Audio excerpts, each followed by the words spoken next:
Так, бұл жерде что-то бір нәрсе дұрыс болмай қалды. Енді бастыққа не дейміз? Машинаны ручникке қоюды ұмытпау керек. Әйтпесе осындай жағдайға сіз де тап болуыңыз мүмкін. Сондай машина көз алдында жоқ болып кете салды ғой, а? Ешқандай уайым жоқ. Аман болсақ болды, машина табылады. Мынаған қара, мына темір өйстіп аунап барып мына машинаны ұратын болса, қалай оны тоқтатасың? Не деп ойлайсыздар? Пікір қалдырыңыздар. Короче, мына жерде бір жағдай болып жатыр. Бұл жерде что-то бір нәрсе дұрыс болмады. Сондықтан мына балықтардың барлығы сыртқа шашылып кетті. Енді оның бәрін жинау керек қой, короче. Жұмыс көбейіп кетті жоқ жерден. Енді не істейміз? Машина фураның есігін жабуды естен шығарғаннан кейін осындай жағдайға тап бола бересің ғой. Есік жаппай қалай дейді осы адамдар, таң қаласың вообще бар ғой. Мынау машина саған конькиге жарысатын машина емес бұл. Кончик деп ойлап ұшып жүрсіңдер ма, машинаны бұзасыңдар ғой бұндайда. Нормальный машинаны бұзып.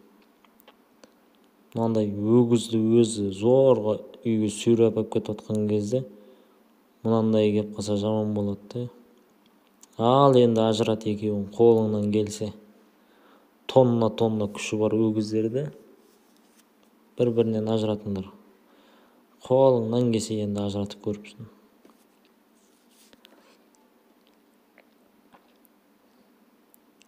Бұл екеуін енді ажырату оңай емес. Мынандай бөлмеде огнетушителдің керегі де жоқ еді, негізі бар ғой. Жоқ жерден қара. Барлық жер түтін болып кетті. Осы бір үйге адам ұқсап посылка апарайын десең, үйінен жүгіріп ит шығып келеді ғой осылай. Итін байлап қоймайсың. Итін байлап қоймайсың ба? Машинаны неше рет айтам ручникке қойыңдар деп шу, осы адамдар білмеймін бар ғой, не ойлап жүреді. Естерінен шығып кете ма? Ал енді жүгір машинаның артынан. Давай, бегом! Мына баланың, по-моему, белі сынып кетті деп ойлаймын ше. Е-мое. Сұмдық қой мына қарсы, бірақ жеңіл түсті. Мына жерде что-то мына әлен адасып қалған секілді. Аяқтары тайғанып кафельдің үстінде қатты жүгіре алмай жатыр. Бұл жер орман болмаған соң әлен қиналып, құлап, зорға әйтеуір еңбектеп жүгіріп жүр. Мына адамдар қашып жүр деп ойлайсыңдар ма? Или әленді іздеп жүр ма? Так, мына мысық нормально ұйықтап отқан жерінен ұйқыны бұзатын болды, короче.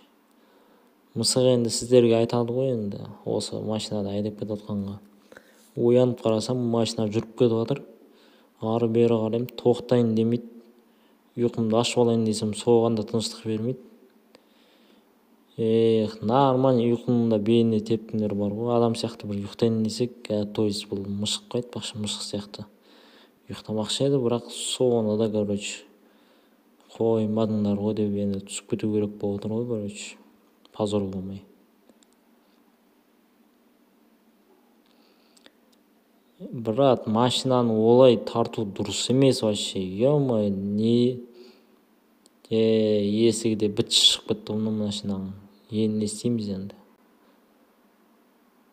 Мына адам крантпен, то есть экскаватормен мына жерде құм тастап жатыр. Бірақ бұл жерде бір нәрсе дұрыс болған емес. Точно бір нәрсе дұрыс болмай қалды мына жерде, қара. Енді не істейміз? Көпшілік адам осындай шлагбаумды жек көреді бар ғой. Шлагбаумды өзі бір настройкасын дұрыс істемеген ба, бір ашылып, бір жабылып, короче. Бұндай шлагбаумды бар ғой, аямай ұрып, теуіп, аямай майыстырып, кейін шығып кетпесең бар ғой, сенен кейінгілер шыға алмай қалады. Реакцияң мықты болса осылай істе. Керемет болды ғой мынау, мынандай суықта бар ғой, вообще көшеге шығу дұрыс емес қой. Көшеге шықсаң ұшып кететін сияқтысың ғой. Мынандай желде ұшып қаңбақшал секілді ұшып жүресің аспанда, қаңғып. Тем более ролик мініп алып осындай вообще дұрыс емес қой негізі бар ғой мынандай роликпен. Лучше еңбектеп болсын үйіңе қашып кете сал. Тұрып жүгіретін болсаң ұшып кетесің, айналайын, тезірек жетіп ал үйіңе. Қарындасым ау, нең бар еді көшеге шығып үйде отырсаң болады, осындай су, осындай жел болып отқан кезде. Футболист болсаң осындай жағдайлар болып тұрады. Негізі футболист болған зор ғой.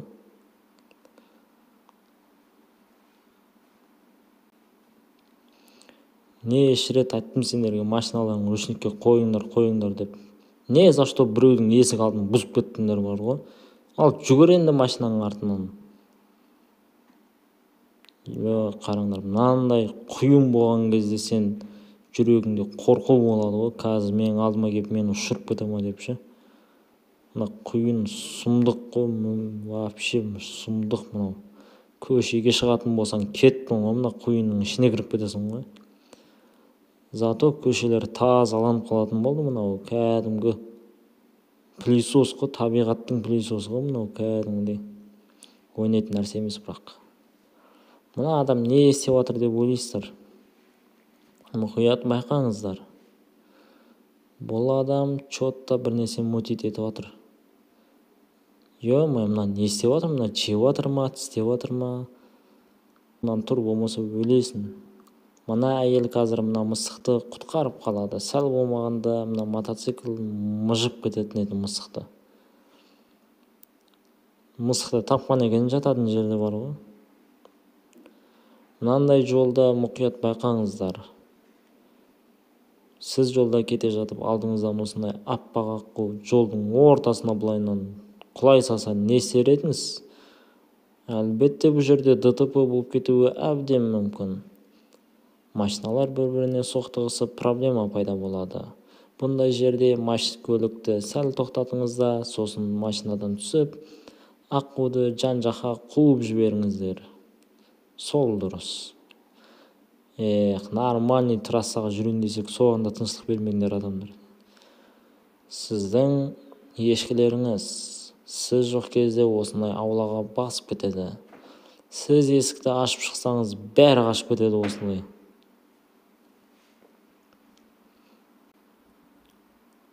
Кейбір кезде осындай кинолар көре беріп, самурай болғым келіп кете ма бір бәле ғой, короче. Олай самурай болып өткен заман сағынасың бар ғой, қылышпен. Ата-бабалар қылышпен елді сақтаған кезде сағынасың ғой, осылай. Брат, короче, мен қайттым деп мына адам нормальный есікті сындырып кете салды ғой, короче. Енді есіктің ақшасын кім төлейді? Клиент төлейді. Мынаны қараңыздар. Біреудің гаражында не бар сендерге? Нормальный гаражды бұздыңдар ғой. Отырып телевизор көрейік лучше. Нормальный отырып шай ішіп жатқан кезде бар ғой, әйтеуір бір адамдар келіп өйстіп соғып, нормальный питникті де бұзады ғой бар ғой. Қай жақ қарап жүреді өзі, вообще түсінбедім. Мына көлікті қараңыздар, айдаушысы, бітшін шығарып шығып кете салды. Мына қошқар чотта өзінің отрежениясымен соғысып, нормальный біреудің үйіндегі айнаны бұзып кете салды. Бұндай жерде мынандай үлкен жүкті биіктеу көтеру керек. Ескерту, қараңыздар, төмен көтергеннің кесірі осы болады, айналайын. Енді не істейміз? Мынаны қараңыздар. ит адамды сүйреп кетті. Иттер қоянды көрсе артынан жүгіретіні анық. Бұл жағдайды қараңыздар. Мына қоян қашып бара жатыр. Оның артынан екі ит қуалап бара жатыр. Оның артындағы адам сүйреліп бейшара зорға жүр. Бұл жағдайда әркім қашып кетеді. Неге десеңіздер, бұл өте қорқынышты, үлкен жарылысқа ұқсайды. Бұл жерден қашып кеткен дұрыс. Мына бала вообще бұзық екен бар ғой. Ема, нормально отырған ек, компьютерді сындырып тастады ма, не істеді өзі? Түсінбей қалдым ғой кәдімгідей. Брат, бұндай кішкентай мопедке үлкен жүк артудың керегі жоқ еді, бар ғой. Яма. Енді не істейміз? Мына адамды қараңыздар. Өлуіне бір-ақ сәт қалған еді, өлімнен аман қалды. Мынандай жел болған жерде зонтик қоюдың керегі жоқ. Мынау винолар төгіліп, шашылып, сынып жатыр бар ғой. Не қыласың осы виноны толтырып үйіңе, лучше сол ақшаға жетім жесірлерге жәрдем берсеңдер қайтеді. Толтырып аласыңдар, осы сынып кетеді. Қарындас, сен бұндай қылық істемеуің керек еді. Бәрі білмейсің ғой құлап түсетініңді. Сен де бір. Мынандай жағдай өте қиын. Шланга жарылып кетіп, қараңыздар, фураға найзағай ұрды. Енді оның ішінен не шығады деп ойлайсыздар? Әлбетте, Маквин шығады оның ішінен. Нормальный пиццаны құлатып алып сендер де бар ғой. Не істейсіңдер енді? Клиентке не деп жауап бересіңдер? Бұл жерде что-то бір нәрсе дұрыс емес. Адамдар ұйқысы келген ба, шаршаған ба?